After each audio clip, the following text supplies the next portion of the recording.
Hello students, welcome to তালান্তা physics. আমাদের 50 days crash কোর্সের আজকে আমরা 24th ডেতে আছি এবং আজকে আমরা সেমিকন্ডাক্টর অ্যান্ড ইলেকট্রনিক ডিভাইস চ্যাপ্টারটা 10টি কোয়েশ্চেন নিয়ে ডিসকাস করব। প্রথম কোয়েশ্চেনটা চলে আসছে, বলছে পিওর সিলিকন আছে 400 কেলভিনে এবং প্রত্যেকের মধ্যে যে ইকুয়াল ইলেকট্রনস আছে মানে এনএ নাম্বার অফ ইলেকট্রনস আর ইকুয়াল নাম্বার অফ হোলস আছে এনএইচ, তাদের যে কনসেন্ট্রেশনটা সেটা হচ্ছে 1.5 ইন্টু 10⁻16 পার মিটার কিউব। তো আমাকে বলতে হবে যে ডোপিং বাই অ্যান ইন্ডিয়াম, যদি আমি ইন্ডিয়ামকে ডোপ করি তাহলে সেই ক্ষেত্রে এর যে হোলসের নাম্বার সেটা বেড়ে যাবে এবং সেটা বেড়ে হয়ে গেল এটা আমাকে বের করতে হবে। তাহলে ইলেকট্রনের নাম্বারটা কত আছে ডোপ সিলিকনের মধ্যে। ঘটনাটা হলো যে আমরা জানি যে ইন্ট্রিনসিক ডেন্সিটি যেটাকে বলা হয়, মানে নাম্বার অফ ইলেকট্রন আর নাম্বার অফ হোলসের নাম্বার ইকুয়াল, তাকে ইন্ট্রিনসিক ডেন্সিটি বলা হয় ইলেকট্রনের। তো সেই ক্ষেত্রে তার ভ্যালুটা কত আসছে না, আমাকে যা দেওয়া আছে 1.5 into 10⁻16 per metre cube. Clear? এটা আমাকে বলা আছে।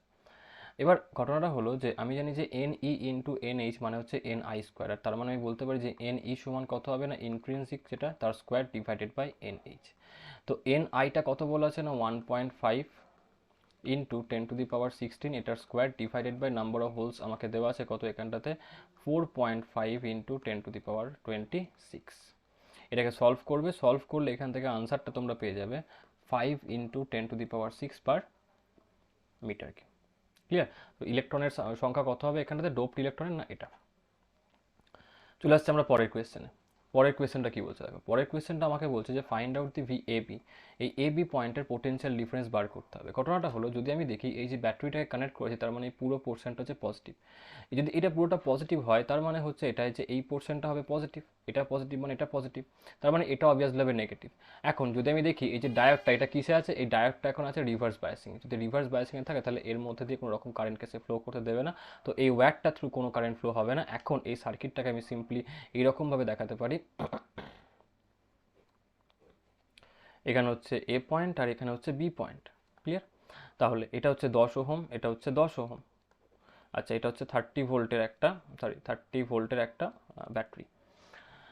তো এবার যদি আমি একে দেখি তো তাহলে আমি সেই ক্ষেত্রে বলতে পারি যে 30 ভোল্ট, এই 30 ভোল্টের জন্য এখন যখন আমি এইখান থেকে এখানে যাব তখন একটা পোটেনশিয়ালের ফল হবে, এবং যখন সে পোটেনশিয়াল ফল হবে এখন আমি এখান থেকে দেখে আরামসেই বলতে পারি যে প্রথম একটা কাজ করো, প্রথম নেট কারেন্টটাকে বার করো। নেট কারেন্টটাকে যদি আমি ফল বের করি তাহলে সেই ক্ষেত্রে কত আসবে, এটা তোমার সিরিজ কম্বিনেশন মানে তোমার 20 ওহম, আর কারেন্ট কত আসবে, নেট কারেন্ট হয়ে যাবে 30/20 মানে 3/2 অ্যাম্পিয়ার, তাই তো 3/2 অ্যাম্পিয়ার।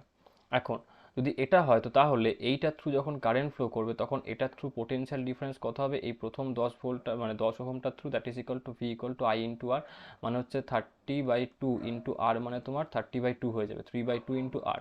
এটা কত আসবে না 15 ভোল্ট। তাহলে এই পোর্শনটার পোটেনশিয়াল কত আসবে +15 ভোল্ট। ক্লিয়ার? যদি এটা হয় +15 ভোল্ট হয় তো তার মানে আমরা বলবো এটা কত আসবে 0, তাই না? কেন কি আমরা কি ধরবো যে এই পোর্শনটা ছিল তোমার +30, এটা হবে 0, তার মানে এই পুরো লাইনটা হবে 0 ভোল্টের। আর এটা কত পেলাম 15 ভোল্টের, তাহলে এদের মধ্যে ডিফারেন্সটা কত আসবে 15 - 0 মানে কত 15 ভোল্টের। তাহলে পোটেনশিয়াল ডিফারেন্স কত আসবে ভিএবি 15 ভোল্ট। চলে আসছি নেক্সট কোয়েশ্চেনটাতে। নেক্সট কোয়েশ্চেনটা কি বলছে যে diffusion current in a PN junction is smaller than the drift current in magnitude. তো যখন ডিফিউশন কারেন্ট ড্রিফটের থেকে কম হয়ে যায় কখন হয়, যখন রিভার্স বায়াসিং হয়, সেই ক্ষেত্রে ডিফিউশন কারেন্ট কমে যায়, ড্রিফট কারেন্ট বেড়ে যায়। আর ফরওয়ার্ডের ক্ষেত্রে ডিফিউশনটা বেশি থাকে, ড্রিফটটা কম থাকে। নেক্সট কোয়েশ্চেনে চলে আসছে, আমাকে বলছে which of the following Boolean expression is not correct. দেখে নি প্রথমটাতে কি দিচ্ছে, এ বার ডট বি বার, এটার হোল বার, এর মানে হচ্ছে তোমার এ প্লাস বি বার। হ্যাঁ ঠিক আছে, একদমই ঠিক আছে। কেন কি এ, এটার মানে কি হয়, ডটের উপরে যখন বার থাকে তার মানে কি সেটা বেসিক্যালি অ্যাড হয়ে যায় এবং বারগুলো ভেঙে যায়। তাহলে এখান থেকে আমরা কোনটা পাবো, এখান থেকে আসবে এটা A double bar plus B double bar, bar and bar cancel out হয়ে যাবে, তো আসবে কত এ প্লাস বি। আর ঠিক এটা রিভার্সটা হবে এটা, মানে যখন প্লাস থেকে আসে তখন ডট হয়ে যায়, তাই না? তো এটা ঠিক আছে, দুটো দুটো ডবল বার আছে, ক্যান্সেল আউট হয়ে গিয়ে ডট বি হয়ে যায়। কিন্তু যদি আমি এটাকে দেখি 1 বার মানে 0, 1 বার মানে 0, তো 0 + 0 0 আসা উচিত, কিন্তু আছে কোনটা 1, তার মানে এটা তোমার ভুল আছে। তো অপশন কোনটা হবে, এটা। তো which of the following is not correct, না এটা নট কারেক্ট। চলে আসছি পরের কোয়েশ্চেনটাতে। পরের কোয়েশ্চেনটা কি বলছে, পরের কোয়েশ্চেনটা গেট আমাকে দিয়ে দিয়েছে, আমাকে আউটপুটটা বলতে হবে। দেখি, আচ্ছা প্রথমত এই প্রথম যে গেটটা আছে, প্রথম গেটটা কি দেখাচ্ছে আমাকে, যে প্রথম গেটটা আমাকে এটা বলছে এটা হচ্ছে অ্যাডিটিভ গেট, তাই তো? প্রথমে এটা অ্যাডিটিভ গেট, তাহলে এখানে আউটপুটটা কি পাবো ডাব্লু প্লাস এক্স, এখানে কি পাবো ডাব্লু প্লাস এক্স। আচ্ছা, এবার কি হবে, এখানে মাল্টিপ্লিকেটিভ গেট দিয়ে দিয়েছে। মাল্টিপ্লিকেটিভ মানে কি, এখান থেকে যখন এই দুটো সিগন্যাল আসবে তখন আউটপুটটা কি আসবে, W plus X into W plus Y, X না সরি ওয়াই। এখন মাল্টিপ্লাই করি কত আসবে, ডাব্লু ডাব্লু হলো plus W W W plus W X plus আর কি আসছে ডাব্লু এক্স আর একটা ডাব্লু ওয়াই আসবে প্লাস এক্স ওয়াই, এটা আসবে। ক্লিয়ার? এবারে ডাব্লু ডট ডাব্লু কত আসবে, বুলিয়ান অ্যাকর্ডিং ডাব্লু হবে 1 ইন্টু 1 কত হয় 1, 0 ইন্টু 0 কি হয় 0, তো সেম সেম মাল্টিপ্লাই করলে বা যোগ করলে সেম জিনিসই আসে। এখান থেকে আমরা কি করছি, ডাব্লু কমন নিচ্ছি, আসবে কত এক্স প্লাস ওয়াই প্লাস এখানে কি আসবে এক্স ওয়াই। এখন এক্স প্লাস ওয়াই, এটা যেটা এক্স প্লাস ওয়াই মানে কি, এক্স প্লাস ওয়ান মানে এখানে তোমার কত আসবে, এখানটায় তোমার চলে আসবে এটা 1। তার মানে এই পার্টটা কি আসবে, যদি আমি এক্স প্লাস ওয়াইটাকে দেখি তাহলে এক্স প্লাস ওয়াই যদি 1 হয়, তার মানে এখান থেকে আমি একটা কাজ করি, এই পুরোটা থেকে এখন আমি ডাব্লু কমন নিই, তাহলে আসবে কত W into 1 plus X plus Y. এখন এক্স প্লাস ওয়াই 1 হয়ে যাবে, 1 প্লাস 1 1, তাহলে কত আসবে W plus X Y, W plus X Y, এটা হবে আনসারটা। তাহলে আনসার কত আসবে না ডাব্লু প্লাস এক্স ওয়াই, কেন কি পুরো পার্টটা কি আসবে 1। ক্লিয়ার? তাহলে ডাব্লু প্লাস এক্স ওয়াই হবে আমার output, W plus X Y. Next কোয়েশ্চেনে চলে আসি, কোয়েশ্চেন নাম্বার 6। কোয়েশ্চেন নাম্বার 6-এ কি বলছে আমাকে, এখানটাতে কোয়েশ্চেন নাম্বার 6-এ বলেছে এখানটাতে আমাকে যে এই পুরো একটা কনফিগারেশন দেওয়া আছে, সি কনফিগারেশন, আমাকে বার করতে হবে আই বিটার ভ্যালু কত হবে, মানে বেস কারেন্টের ভ্যালু কত হবে। সবসময় মনে রাখবে যখন এই ধরনের কনফিগারেশন দেওয়া থাকবে, কিরচফস ল অ্যাপ্লাই করে একটা ল বেরোয়, তোমাদেরকে অ্যাপ্লাই করার কোনো দরকার নেই, তুমি জাস্ট এই লাইনটাকে মাথায় রাখবে, খুব সোজা line, IC R C is equal to VCC minus VCE, এটাকে মাথায় সেট করে দাও। আমাকে বের করতে কি বলেছে এখানটাতে, then I B will be, আমি একটা কাজ করি, প্রথমে আইসিটাকে এখান থেকে বের করি, আইসিটা কত, আইসি কত আসবে VCC minus VCE divided by RC হলো। আচ্ছা, ভিসিসি, ভিসিসি মানে কত আছে, যে তোমার কমন কালেক্টরের ভোল্টেজটা, কমন কালেক্টরের ভোল্টেজ বোধহয় এখানটা কিছু বলা আছে কি, ভিসিসি এখানটাতে এই যে এটা, এটা তোমার কালেক্টরের সঙ্গে কানেক্ট করা পোর্শন, এটা হবে, এটা হয় তোমার ভিসিসি যেটা তোমার কালেক্টরের সঙ্গে কানেক্ট করা আছে, এটা কত বলা আছে 15 মাইনাস ভিসিই, আমাকে বলতে হবে সিটা কত বলা আছে দেখো তো, ভিসিই ভিসিই সি সি, সিটা কিছু বলা ছিল কি এখানটা, এক সেকেন্ড, এটা সিটা দেওয়া ছিল, আমি ওদের লিখিনি, এক সেকেন্ড দাঁড়া, সিটা কত বলা ছিল এটাতে,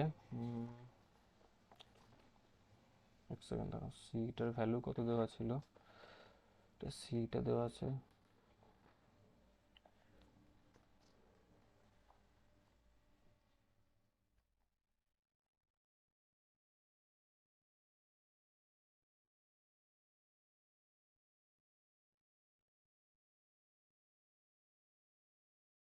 ভিসিটা দেওয়া আছে 7 ভোল্ট, 7 ভোল্ট, এইখানটা একটুখানি ঠিক করে নাও, এটা একটুখানি লেখাটা ভুল হয়ে গেছে, এটাতে ভিসিটা দেওয়া আছে তো কোশ্চেন, তাই না, ওহো কোশ্চেন দেওয়া আছে, সরি ভিসিটা দেওয়া আছে 7 ভোল্ট, তো -7 ডিভাইডেড বাই আরসি, আরসিটা কত 2 কিলো ওহম, 2 × 10⁻³ ক্লিয়ার? এটা তো যখন আমি এটাকে সলভ করবো পুরোপুরি, যখন এই সলভটা হয়ে যাবে তখন এইখান থেকে আমরা পেয়ে যাবো আইসির ভ্যালু কত হবে। ঠিক আছে, তো এই যে আইসির ভ্যালু আসবে এটা তোমার হয়ে যাবে 15 - 7 ডিভাইডেড বাই 2, মানে অলমোস্ট কত আসছে এটা তোমার 8/2 এরকম সামথিং বোধহয় কিছু আসছে নাকি, না 7 8, হ্যাঁ ঠিক আছে ওরকমই আসছে, মানে তোমার 4/10³ এরকম, মানে 4 × 10⁻³ এরকম টাইপের কিছু একটা আনসারটা আসবে এখান থেকে। তার মানে এটা হয়ে যাবে আলটিমেটলি তোমার 4 ইন্টু, মানে তোমার 4 মিলি অ্যাম্পিয়ার লিখতে পারো, -3 মানে 4 মিলি অ্যাম্পিয়ার।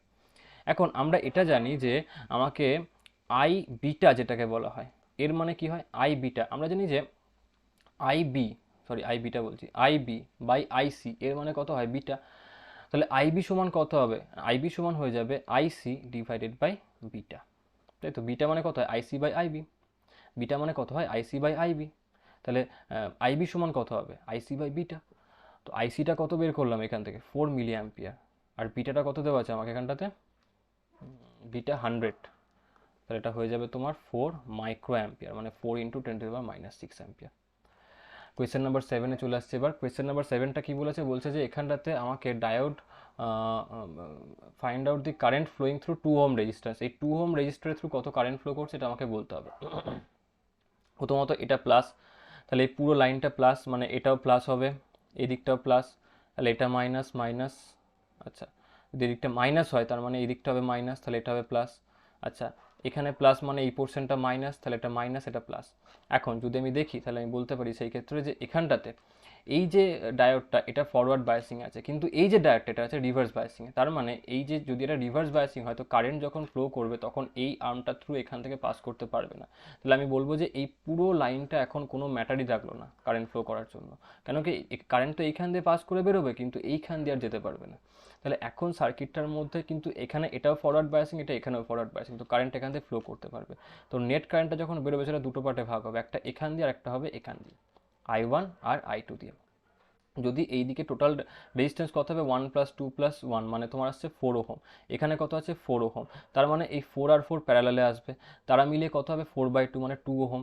আচ্ছা 2 ওহম আর এই যে 3 ওহম তারা কিসে আসবে সিরিজে, তাহলে কত আসবে 2 + 3 মানে হচ্ছে 5 ওহম। তাহলে কারেন্ট নেট কত ফ্লো করবে, net potential difference divided by net resistance 5 মানে 2 অ্যাম্পিয়ার। এখন এইদিকে 4 ওহম, ওপরেরটা তো টোটাল 4 ওহম, মানে এই 2 অ্যাম্পিয়ারটা দুটো পার্টে ভাগ হবে ইকুয়ালি, যেহেতু ইকুয়াল রেজিস্ট্যান্স পাচ্ছি। তাহলে এখানে কত আসবে 2 ওহম 1 ওহম, আর এখানে ভাগ হয়ে যাবে বাকি 1 ওহম, কারণ ইকুয়াল অ্যামাউন্টে ডিভাইড হয়ে গেল 2টা। তাহলে এই 1 ওহমটা তো 2 এর থ্রু পাস হবে, তার মানে আমি বলতে পারি যে I থ্রু 2 ওহম সেটা কত আসবে 1 অ্যাম্পিয়ার। একদম সোজা কোয়েশ্চেন, মুখে মুখে আনসার হয়ে যাবে দেখে। কোয়েশ্চেন নাম্বার 8-এ চলে আসে এবার। কোয়েশ্চেন নাম্বার 8টা কি বলেছে, কোয়েশ্চেন নাম্বার 8টা আমাকে একটা জেনার ডায়োড দিয়ে দিয়েছে যার ব্রেকডাউন ভোল্টেজ হচ্ছে 15 ভোল্টের, আমাকে বার করতে হবে যে কতটা কারেন্ট ফ্লো করছে জেনার ডায়োডটার মধ্যে দিয়ে। তো কথা হলো যে যখন এই জিনিসটা এরকম দ্বারা হচ্ছে সেই ক্ষেত্রে আমি বলতে পারি যে এখানটাতে যখন কারেন্টটা মেন ফ্লো করবে, কারেন্ট যেটা ফ্লো করলো এই যে কারেন্টটা, এটার এইখান দিয়ে যে কারেন্টটা ফ্লো করবে সেটা হলো আইজেড, এবং বাকি কারেন্টটা ফ্লো করবে এখান দিয়ে লোড কারেন্ট যেটাকে আমরা বলি, ঠিক আছে। এই যে লোড কারেন্ট যেটা হবে সেই লোড কারেন্টের ভ্যালু কত হবে না, লোড কারেন্টের ভ্যালু বার করা হয় সবসময় general potential divided by load resistance. General পোটেনশিয়ালটা কথা, যে প্রসেসগুলোকে কিন্তু ভালো করে অবজার্ভ করে কোন কোন স্টেপে ফলো করছি, কারণ জেনারেল ডায়োডের প্রবলেম করতে অনেকের প্রবলেম থাকে। প্রথমটা কী করবো, আমি লোড কারেন্টটাকে বার করবো, কী করে বেরোবে general breakdown voltage divided by load resistance. ব্রেকডাউনটা কত আছে 15/1 কিলো ওহম, মানে হচ্ছে তোমার 1 × 10⁻³ এখান থেকে বেরোবে কত 15 মিলি অ্যাম্পিয়ার। নেক্সট কাজ হলো তুমি কারেন্ট বার করবে, ঠিক আছে। আই ইকুয়াল টু আমরা কি লিখবো না, আই ইকুয়াল টু আমরা লিখে দেবো এখানটাতে তোমার, যে এখানটাতে কত বেরোলো 15, কত বেরোচ্ছে 15, তাই তো। আচ্ছা যদি এখানে 15 বেরোয়, আচ্ছা কত পরিমাণ ভোল্টেজ এখানটা আমি দিয়েছি, এখানটাতে কত ভোল্টেজ দিয়েছি আমি এটাতে 20 ভোল্ট। এই 20 মাইনাস জেনারেল ব্রেকডাউন করো, 20 minus general breakdown divided by এটা হবে এই আই এর ভ্যালু 20 ভোল্ট যেটা supply minus general breakdown voltage divided by এইখানে যে রেজিস্ট্যান্সটাকে দিয়েছি ইকুয়াল টু হবে মেন কারেন্টটা, মানে আই সমান কত আসবে 20 মাইনাস 15 ডিভাইডেড বাই 250, কত আসবে এটা 20 মিলি অ্যাম্পিয়ার সলভ করলে। এখন আমি তাহলে বলতে পারি যে এখানে আই জেড সমান কত হবে, আই জেড সমান হয়ে যাবে যে এখান থেকে যেটা কারেন্টটা এলো বাকি যেটা এখান থেকে বেরিয়ে গেল সেটা হচ্ছে তোমার, মানে বাকিটা হচ্ছে তোমার জেনারেল থ্রু যে কারেন্টটা পাস করবে মেন যেটা এলো সেখান থেকে যতটা আইএল হয়ে গেল বাকিটা হচ্ছে তোমার আই জেড। তাহলে আই জেড সমান কত হয়ে যাবে আই মাইনাস আইএল। আইটা কত বলা আছে এখানটাতে 20, আইএলটা কত বলা আছে 15, তাহলে কত আসছে 5 মিলি অ্যাম্পিয়ার, এটা হবে আই জেড। একদম সোজা কোয়েশ্চেন। চলে আসছি কোয়েশ্চেন নাম্বার 9-এ। বলছে কোনটা ফরওয়ার্ড বায়াসিং আছে, যদি ফরওয়ার্ড বায়াসিংয়ে দেখি পিটা হায়ার আর এনটা লোয়ার, তো এখানে পি টাইপটা হায়ার পাচ্ছে 10 ভোল্ট, এলটা আর এন টাইপটা লোয়ার 5 ভোল্ট, তাহলে এটা ফরওয়ার্ড বায়াসিং আছে। এখানে -10 এখানে 0, -10টা হচ্ছে ছোটোটা থাকছে পি এর সঙ্গে, আর 0টা হচ্ছে যেটা -10 থেকে বড়, তো বড়টা আছে এন এর সঙ্গে, তাহলে এটা রিভার্স বায়াসিং আছে। এখানে দেখি আমি -5টা আছে ছোটোর সঙ্গে, এখানে আছে -12টা এখানে, তো -12 কম ভ্যালু -5-এর থেকে, তাহলে কমটা আছে নেগেটিভের সঙ্গে, বেশিটা আছে পজিটিভের সঙ্গে, তাহলে এটা আছে ফরওয়ার্ড বায়াসিং। এখানে দেখি আমি এখানে বেশি হচ্ছে +5, কম হচ্ছে 0, কমটা পি এর সঙ্গে আর বেশিটা এন এর সঙ্গে, তাহলে এখানে দুজন ফরওয়ার্ড বায়াসিংয়ে এ আর সি, এরা দুজন রিভার্স বায়াসিং আছে। লাস্ট কোয়েশ্চেন আজকে, লাস্ট কোয়েশ্চেনটা কি বলেছে, লাস্ট কোয়েশ্চেনটা আমাকে এটা বলেছে আজকে যে আমাকে একটা সিবি কনফিগারেশন দিয়েছে যেখানটাতে delta IB by delta delta IE by delta IB এর ভ্যালু বলা আছে, তো এটাকে বেসিক্যালি বলা হয় alpha. IB by I delta IE by delta IB এটাকে বলে অ্যালফা, যেটা 0.98 আমাকে বলা আছে। আমাকে বলতে হবে কারেন্ট গেইন ইন সিই সার্কিট, তো আমাকে বেসিক্যালি সিই সার্কিটে কারেন্ট গেইন বের করতে বলেছে, মানে বিটা বের করতে বলেছে, বুঝতে পারলে। তো অ্যালফা বিটার মধ্যে সম্পর্কটা কি হয়, beta equal to alpha by 1 minus alpha. অ্যালফাটা আমাকে বলা আছে কত 0.98 ডিভাইডেড বাই 1 মাইনাস 0.98, এটাকে সলভ করবে আনসার চলে আসবে তোমার কাছে 49, so option A will be the answer. So আশা করছি তোমাদের ভিডিওটা খুব ভালো লেগেছে। আমরা পরের ভিডিওতে আবার দেখা করব, এবং আমরা দেখো এই যে আজকে 24th ডে ছিল, এবং এই 24th ডেতে আমাদের সমস্ত 11-12 চ্যাপ্টার্সের প্রবলেম সলভ করা হয়ে গেল একবার করে, ঠিক আছে। 11-12 যতগুলো চ্যাপ্টার ছিল প্রত্যেকটা চ্যাপ্টার আমাদের কমপ্লিট হয়ে গেছে, 10টা করে কোয়েশ্চেন সলভ করা আমাদের মোটামুটি। তাহলে এখনও অবধি আমরা 24 ভিডিওসে 10টা করে কোয়েশ্চেন সলভ করে টোটাল 240 কোয়েশ্চেন্স আমরা এখন অবধি রিচ করে গেছি। বাকি যে দিনগুলো আছে সেই দিনগুলোতে আমরা আরও কিছু কোয়েশ্চেন্স করব, এবং এবার আমরা স্টার্ট করছি রিভিশনটা মানে আমরা এখন মিসলেনিয়াস টাইপের কোয়েশ্চেন করব, ঠিক আছে। যেখানে আমরা পরের যে দিনগুলো সেই পরের দিনগুলোতে আমরা সমস্ত টাইপের চ্যাপ্টার্সের কোয়েশ্চেন্সকে একসঙ্গে রাখতে পারি। হতে পারে যে ধরো আমি 4-5টা চ্যাপ্টার একটা 10টা ভিডিওর মধ্যে চলে এলো, মানে একটা ভিডিওর মধ্যে ধরো সাপোজ আমি বলছি যে 10টা চ্যাপ্টারে একটা করে কোয়েশ্চেন, কিংবা 3টে চ্যাপ্টারে ধরো 3টে করে কোয়েশ্চেন, ঠিক আছে। কিংবা এরকম হতে পারে তোমার যে 5টা চ্যাপ্টার 2টো করে কোয়েশ্চেন, এরকম হতে পারে। মানে এখন আমরা কি করবো, মিসলেনিয়াস কোয়েশ্চেনকে সলভ করব। তো আমরা পরের ভিডিওতে আবার দেখা করছি, ঠিক আছে। এবং সেই ভিডিওতে আমরা তাহলে মিসলেনিয়াস কোয়েশ্চেন্স করা স্টার্ট করব। তোমরা আশা করছি ওয়েল প্রিপেয়ার্ড হয়ে গেছো, একবার করে ফর্মুলাসগুলো রিকল করা হয়ে গেছে। সো ওই ভিডিওসগুলোতে খুব ভালো করে আমার সঙ্গে পারফর্ম করবে, এবং নিজেরা পুরোপুরি কানেক্ট করবে এই ভিডিওতে, এবং ভিডিও পজ করে করে আগে নিজেরা ট্রাই করবে কোয়েশ্চেনটার আনসার করার, দিয়ে তোমরা দেখবে যেটা ম্যাচ করলো কি করলো না, ঠিক আছে। ঠিক আছে, তো চলো, থ্যাংকস ফর ওয়াচিং এগেন। আমরা নেক্সট ভিডিওতে আবার দেখা করছি, ততদিনের জন্য টাটা।